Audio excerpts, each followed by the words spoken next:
दुखी चमार द्वार पर झाड़ू लगा रहा था और उसकी पत्नी झूरिया घर को गोबर से लीप रही थी। दोनों अपने अपने काम से फुर्सत पा चुके हो तो चमराइन ने कहा, तो जाके पंडित बाबा से कह आओ ना, ऐसा ना हो वो कहीं चले जाएं। दुखी, हाँ जाता हूँ, लेकिन यह तो सोचो बैठेंगे किस चीज पर। ये कहानी मुंशी प्रेमचंद जी की सदगति एक भेदभाव से जुड़ी कहानी है। चमार और पंडित जी के आपसी स्वभाव और किस तरह के पहले संबंध थे, आपको ये कहानी अंत तक जाते जाते रुला दे। ये कहानी को ज्यों का त्यों मैं आप लोगों के सामने रख रहा हूँ। उम्मीद है कि आप लोगों को ये कहानी पसंद आएगी, और अगर पसंद आए तो चैनल को अपना प्यार जरूर दीजिए। साहित्य दीप पर ऐसी तमाम मुंशी प्रेमचंद जी की कहानियां पड़ी हैं, कुछ लोगों की कविताएं पड़ी हैं। तो आइए अब चलते हैं कहानी पे। झूरिया उसकी बीवी का नाम है और दुखी उस चमार इंसान का नाम है। झूरिया कहती है, कहीं से खटिया ना मिल जाएगी, ठुकराने से मांग लेना। दुखी, तू तो कभी कभी ऐसी बात कह देती है कि देह जल जाती। ठकुराने वाले मुझे खटिया देंगे? आज तक तो घर से निकलती नहीं, खटिया देंगे। कै थाने में जाकर एक लोटा पानी मांग लूं तो ना मिले, भला खटिया कौन देगा? हमारे उपले सेठे भूसा लकड़ी थोड़े ही है कि जो चाहे उठा ले जाए। ला अपनी खटोली धोकर रख दे, गर्मी के दिन तो हैं, उनके आते आते सूख जाएंगी। झूरिया, वे हमारी खटोली पर बैठेंगे नहीं? देखते नहीं कितने नेक धर्म से रहते हैं। दुखी ने जरा चिंतित होकर कहा, हाँ यह बात तो है, महुए के पत्ते तोड़कर एक पत्तल बना लूं तो ठीक हो जाएगा। पत्तल में बड़े बड़े आदमी खाते हैं, वह पवित्र है। ला तो डंडा, पत्ते तोड़ लूं। झूरिया, पत्तल मैं बना लूंगी, तुम जाओ, लेकिन हाँ उन्हें सीधा भी तो देना होगा। सीधा जो होता है घर में आटा चावल जो भी दाल जो घर की वस्तुएं होती हैं उसको एक गठरी में बांध के लेके जाना। सीधा सीधा उससे मतलब अपनी थाली में रख दो, तो सीधा उसी से सीधा का। दुखी, कहीं ऐसा गजब ना करना, ना तो सीधा भी जाए और थाली भी फूट। बाबा थाली उठाकर पटक देंगे, उनको बड़ी जल्दी विरोध चढ़ जाती है। किरोध में पंडिताइन तक को छोड़ते नहीं। लड़के को ऐसा पीटा कि आज तक टूटा हाथ लिए फिरता है। पत्तल में सीधा भी देना, हाँ मुद्दा तो छूना मत। झूरी, गोंड की लड़की को लेकर साह के दुकान में सब चीजें लेने आया। सीधा भरपूर हो, सेर भर आटा,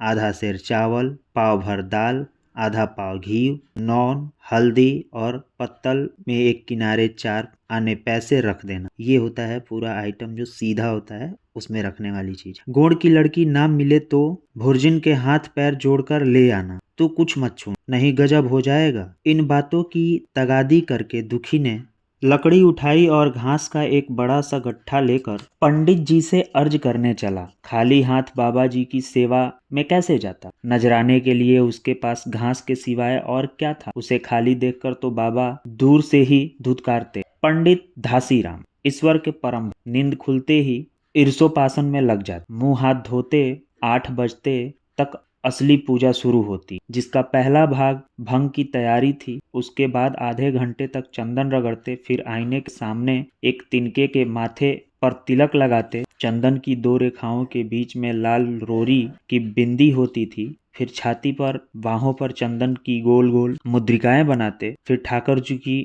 मूर्ति निकालकर उसे नहलाते, चंदन लगाते, फूल चढ़ाते, आरती करते, घंटी बजाते। 10 बजते बजते वह पूजा से उठते और भंग छान कर बाहर आते। तब तक 2-4 जजमान द्वार पर आ जाते। ईर्षोपासन का तत्काल फल मिल जाता। वही उनकी खेती थी। आज वह पूजन गृह से निकले तो देखा दुखी चमार घास का एक कट्ठर लिए बैठा है। दुखी उन्हें देखकर उठ खड़ा हुआ और उन साष्टांग दंडवत करके हाथ बांधकर खड़ा हो गया। यह तेजस्वी मूर्ति देखकर उनका हृदय घृणा से परिपूर्ण हो गया। किंतु की दिव्य मूर्ति थी। छोटा सा गोल मटोल आदमी, चिकना सिर, फूले गाल, ब्रह्मतेज से प्रदीप्त आंखें, रोरी और चंदन देवताओं की प्रतिभा प्रदान कर रही। दुखी को देखकर श्रीमुख से बोले, आज कैसे चला रे दुखिया? दुखी ने सिर झुकाकर कहा, बिटिया की सगाई कर रहा हूँ महाराज। कुछ साई तगुन बिचारा है, कब मर्जी होगी। आज मुझे छुट्टी नहीं, हाँ सांझ तक आ जाऊंगा। दुखी, नहीं महाराज,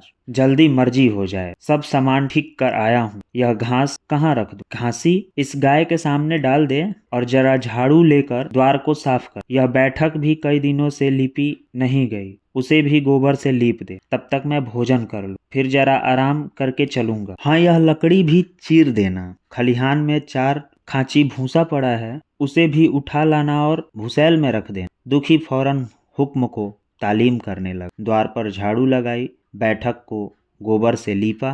तब बाहर 12 बज गए। पंडित जी भोजन करने चले गए। दुखी ने सुबह से कुछ नहीं खाया था, उसे भी जोर से भूख लगी, पर वहां खाने को क्या धरा था। घर यहाँ से मील भर था, वहां खाने चला जाए तो पंडित जी बिगड़ जाएं। बेचारे ने भूख दबाई और लकड़ी फाड़ने लगा। लकड़ी की मोटी मोटी गांठ थी, जिस पर पहले कितने ही भक्तों ने अपना जोर आजमा लिया था। वह उसी दमखम से लोहे लेने के लिए तैयार थी। दुखी घास छिलकर बाजार ले जाता था, लकड़ी चीरने का उसे अभ्यास न था। घास उसके खुरपे के सामने सिर झुका लेती थी। यहाँ कस कस कर कुल्हाड़ी का भरपूर हाथ लगाना, पर उस गांठ पर निशान तक न पड़ता। कुल्हाड़ी उचट जाती, पसीने से तर था, हांफता था, थक कर बैठ जाता, फिर उठता था। हाथ उठाए ना उठते थे, पांव कांप रहे थे, कमर ना सीधी होती थी, आंखें तले अंधेरा हो रहा था, सिर में चक्कर आ रहे थे, तितलियां उड़ रही थी, फिर भी अपना काम किए जाता था। अगर एक चिलम तंबाकू पीने को मिल जाती तो शायद कुछ ताकत आती। उसने सोचा, यह चिलम और तंबाकू कहाँ मिल? ब्राह्मणों का पूरा है। ब्राह्मण लोग हम नीच जातों की तरफ तंबाकू थोड़े ही पीते। सहसा उसे याद आया कि गांव में एक गुण भी रहता, उसके यहाँ जरूर चिलम तंबाकू होगी। तुरंत उसके घर दौड़ा।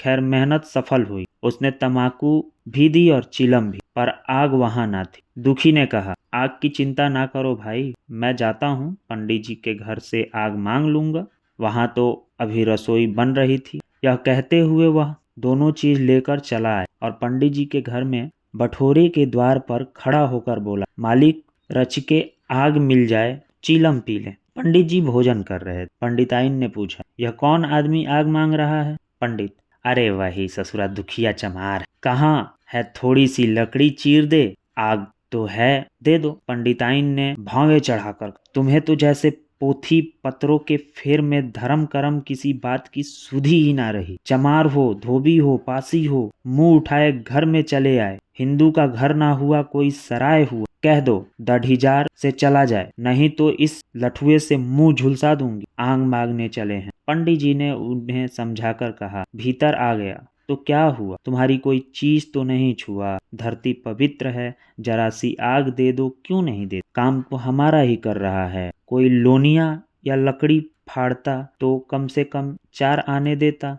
पंडिताइन ने गरज कर कहा, वह घर में आया क्यों? पंडित ने हार कर कहा, ससुरे का अभाग था और क्या। पंडिताइन, अच्छा, इस वक्त तो आग दिए देती हूँ, लेकिन फिर जो इस तरह घर में आएगा तो उसके मुंह ही जला दूंगी। दुखी के कानों में इन बातों की भनक पड़ रही थी। पछता रहा, नाहक आया, सच हो कहती हूँ, पंडित के घर में चमार कैसे चला आए? बड़े पवित्र होते हैं यह लोग, तभी तो संसार पूजता है, तभी तो इनका मान है। हर चमार थोड़े हैं। इसी गांव में बूढ़ा हो गया, मगर मुझे इतनी अकल भी ना आई। इसलिए जब पंडिताइन आग लेकर निकली तो वह मानो स्वर्ग का वरदान पा गया। दोनों हाथ जोड़कर जमीन पर बैठ और बोला, पंडिताइन माता, मुझसे बड़ी भूल हो गई कि घर में चला आया। चमार की अकल ही तो ठहरी, इतने मूर्ख ना होते तो लात क्यों खाते? पंडिताइन चिमटे से पकड़कर आग लगा दी। 5 हाथ की दूरी से घूंघट की आड़ में दुखी की तरफ आग फेंक। आग की बड़ी बड़ी चिंगारियां दुखी के सिर पर पड़ गई। जल्दी से पीछे हटकर सिर के सोटे देने लगा, मतलब पीटने लगा अपना माथा। उसने मन में कहा, यह एक पवित्र ब्राह्मण के घर की अपवित्र करने वाला फल है। भगवान ने कितनी जल्दी फल दे दिया। इसी से तो संसार पंडितों से डरता है और सबके रुपए मारे जाते हैं। ब्राह्मण के रुपए भला क्यों मारे? तो घर भर का सत्यानाश हो जाए। पांव गल गल कर गिरने लगे। बाहर आकर उसने चीलम पी और फिर कुल्हाड़ी लेकर जुट गया। खट खट की आवाज आने लगी। उस पर आग पड़ गई तो पंडिताइन ने उस पर कुछ दया आ गई। पंडित जी भोजन करके उठे तो बोली, इस चमरा के लिए भी कुछ खाने को दे दो, बेचारा कब से काम कर रहा है, भूखा हो। पंडित जी ने इस प्रस्ताव को व्यवहारिक क्षेत्र से दूर समझकर पूछा, रोटियां हैं? पंडिताइन, 2-4 बच जाएंगी। पंडित, 2-4 रोटियों से क्या होगा, चमार है, कम से कम शेर भर चढ़ा जाएगा। पंडिताइन कानों पर हाथ रखकर बोली, अरे बाप रे, शेर भर तो फिर रहने दो। पंडित जी ने अब शेर बनाकर कहा, कुछ भूसी चोकर हो तो आटे में मिलाकर 2 ठो लिट्टी ठोक दो, साले का पेट भर जाएगा। पतली रोटियों से इन नीचों का पेट नहीं भर, इन्हें तो जुआर का लिट्टा चाहिए। पंडित जी ने कहा, अब जाने भी दो, धूप में कौन मरे। दुखी ने चिलम पीकर कुल्हाड़ी संभाली। दम लेने से जरा हाथों में ताकत आ गई थी। कोई आधे घंटे तक फिर कुल्हाड़ी चलाता रहा, फिर बेदम होकर वहीं सिर पकड़कर बैठ गया। इतने में वही गोड़ आ गया। बोला, कोई जान देते तो बूढ़े दाता, तुम्हारे फाड़ने से यह गांठ ना फटेगी, नाहक हलाकान होते हैं। दुखी ने माथे का पसीना पोंछते हुए कहा, अभी गाड़ी भर भूसा ढोना है भाई। गोड़, कुछ खाने को मिला या काम ही करना जानते हो, जाके मांग क्यों नहीं लेते। दुखी, कैसे बात करते हो चिखुरी, ब्राह्मण की रोटी हमको पचेगी। गोड़, पचने को पच जाएगी, पहले मिले तो। मूंछों पर ताव देकर भोजन किए और आराम से सोए। तुम्हें लकड़ी फाड़ने का हुक्म लगा दिया। जमींदार भी कुछ खाने को देता है, हाकिम भी बेगार लेता है तो थोड़ी बहुत मजूरी देता है, यह उनसे भी बढ़ गए, उस पर धर्मात्मा बन। दुखी, धीरे धीरे बोल भाई, कहीं सुन ले तो आफत आ जाए। यह कहकर दुखी फिर संभल पड़ा और कुल्हाड़ी की चोट मारने लगा। चिखरू को उस पर दया आ गई। आकर कुल्हाड़ी उसने हाथ से छीन ली और आधा घंटा खूब काम कसकर कुल्हाड़ी चलाई, पर गांठ पर एक दाग भी ना पड़ा। तब उसने कुल्हाड़ी फेंक दी और यह कहकर चला गया कि तुम्हारे फाड़े यह ना फटेगी, जान भले निकल जाए। दुखी सोचने लगा, बाबा ने यह गांठ कहाँ रख छोड़ी थी कि फाड़ने नहीं फटती, कहीं दरार तक तो नहीं पड़ी। मैं कब तक इसे चीरता रहूं, अभी घर पर 100 काम पड़े हैं। कार परोज का घर है, एक एक चीज घटी ही रहती है, पर उन्हें इसकी क्या चिंता। चलूं जब भूसा ही उठा लाऊं। यह कहकर बाबा, आज तो लकड़ी नहीं फटेगी, कल आकर फाड़ दूंगा। उसने झौवा उठाया और भूसा ढूंढा। खलियान यहाँ से 2 फरलांग से कम ना था। अगर बोझा खूब भर भर कर लाता तो काम जल्द खत्म हो जाता। फिर झौवे को उठता कौन, अकेले भरा हुआ झौवा उससे ना उठा सकता था, इसलिए थोड़ा थोड़ा ही लाता था। 4 बजे कहीं भूसा खत्म। पंडित जी की नींद खुली, हाथ मुंह धोया, खाना खाया और बाहर निकले तो देखा कि दुखी झौवा सिर पर रखे सो रहा। जोर से बोले, अरे दुखिया, तू सो रहा है? लकड़ी तो अभी ज्यों की त्यों पड़ी है, इतनी देर तू क्या करता रहा? मुट्ठी भर भूसा ढोने में साझ कर दिया, उस पर सो रहा है। उठा ले कुल्हाड़ी और लकड़ी फाड़ डाल। तुझसे जरा भी लकड़ी ना फटी, फिर साइत भी वैसी ही निकलेगी। मुझे दोष मत देना। इसी से कहा है कि नीच के घर में खाने को हुआ और उसकी आंखें बदलती। दुखी ने फिर कुल्हाड़ी उठाई। जो बात पहले से सोच रखी थी वह सब भूल गया। पेट पीठ में धंस जाता था। आज सवेरे जलपान तक ना किया था, अवकाश ही ना मिला। उठना भी पहाड़ मालूम होता, जी डूब जाता, पर दिल को समझाकर उठा। पंडित है, कहीं साइत ठीक ना बिचारे तो फिर सत्यानाश हो जाए। जभी तो संसार में इतनी मांग है, साइत ही तो सब खेल है, जिसे चाहे बिगाड़ दे। पंडित जी गांठ के पास आकर खड़े हो गए और बढ़ावा देने लगे। हाँ, मार, कस के मार और मार, अबे जोर से मार, तेरे हाथ में तो जैसे दम ही नहीं। लगा कस के। खड़ा सोचने क्या लगता है, हाँ बस फटना ही चाहती है, दे उसी दरार में। दुखी अपने होश में ना था। ना जाने कौन सी गुप्त शक्ति उसके हाथों को चला रही थी। वह थका था, भूखा था, कमजोरी सब मानो भाग गई। उसे अपने बाहुबल पर स्वयं आश्चर्य हो रहा था। एक एक चोट ब्रज की तरह पड़ती थी। आधे घंटे तक वह उसी उन्मन की दशा में हाथ चलाता रहा, यहाँ तक कि लकड़ी बीच से फट गई और दुखी के हाथों की कुल्हाड़ी छूटकर गिर पड़ी। उसके साथ भी वह चक्कर खाकर गिर पड़ा। भूखा प्यासा थका हुआ शरीर जवाब दे गया। पंडित जी ने पुकारा, उठ के 2-4 हाथ और लगा दे, पतली पतली चौलिया हो जाएंगी। दुखी ना उठा। पंडित जी ने अब उसे डिग करके उचित ना समझा। भीतर जाकर भुट्टी छानी, शौच गए,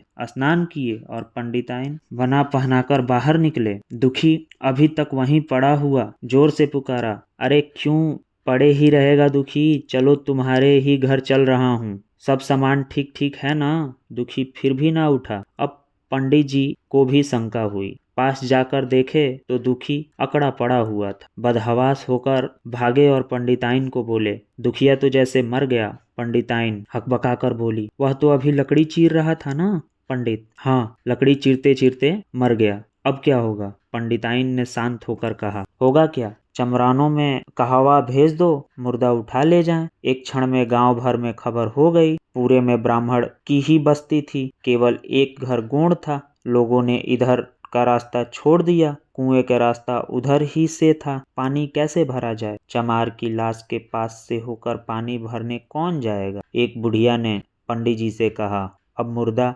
फेंकवाते क्यों नहीं? कोई गांव में पानी पिएगा या नहीं? इधर गोंड ने चमरानों में जाकर सबसे कह दिया, खबरदार मुर्दा उठाने मत जाना, अभी पुलिस की तहकीकात होगी। दिल लगी है कि एक गरीब की जान ले ली।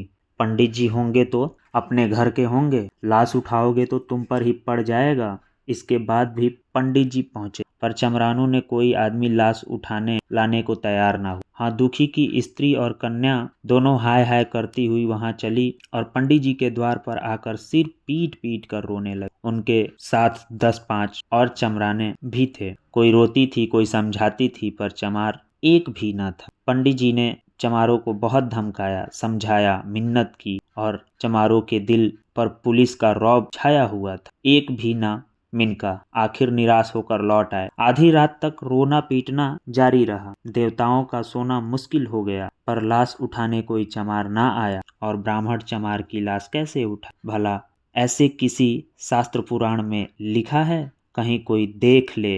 पंडिताइन ने झुझलाकर कहा, इन डाइनों ने तो खोपड़ी चाट रखी, सबों का गला भी नहीं पड़ता। पंडित ने कहा, रोने दो चुड़ैलों को, कब तक रोएंगी? जीता था तो कोई ना पूछता था, मर गया तो कोलाहल मचाने के लिए सब आ पहुंची। पंडिताइन, चमार का रोना मनहूस है। पंडित, हाँ बहुत मनहूस। पंडिताइन, अभी से दुर्भाग उठने लगी। पंडित, चमार था ससुरा कि नहीं? साध असाध किसी का विचार में है इन सबों को? पंडिताइन, इन सबों को घिन भी नहीं आती। पंडित, भ्रष्ट हैं सब। रात तो किसी तरह कटी, मगर सवेरे भी कोई चमार ना आया। चमराइनों ने भी रो पीट कर चली गई। दुर्गंध कुछ कुछ फैलने लगी। पंडित जी ने एक रस्सी निकाली, उसका फंदा बनाकर मुर्दे के पैर में डाला, फंदे को खींचकर कस दिया। अभी कुछ कुछ धुंधलका था। पंडित जी ने रस्सी पकड़कर लाश को घसीटना शुरू किया और गांव के बाहर घसीट ले गए। वहां से आकर तुरंत स्नान किए, दुर्गा पाठ पढ़ा और घर में गंगा जल छिड़क। उधर दुखी की लाश को खेत में गीद और कुत्ते कौवे नोच रहे थे। यही जीवन पर्यंत की भक्त सेवा और निष्ठा का पुरस्कार था। इस पे एक कहानी भी बनी हुई है। मतलब ये कहानी तो है ही, इस पे एक फिल्म भी बनी हुई है सदगति पे। आप अगर गूगल करेंगे तो आपको पता चल जाएगा। बाकी इस कहानी से आपको क्या शिक्षा मिलती है? इस तरह के भेदभाव क्या अभी भी भारत के किसी कोनों में पड़ा है? अगर है तो उसको कमेंट में जरूर डालिएगा ताकि पता चले। बाकी इस कहानी से हृदय को बहुत ठेस पहुंचा। 2026 में मैं इस कहानी को पढ़ रहा हूं और सच कहूं तो अंदर से बहुत ही दुखी महसूस करेगा कोई भी। लेकिन ये महज एक कहानी रह गई है मेरी नज़रों में, क्योंकि अब चीज़ें बहुत बदल चुकी हैं। आप अपनी राय कमेंट बॉक्स में साझा कीजिएगा। धन्यवाद और साहित्य दीप को अपना प्यार जरूर दीजिए।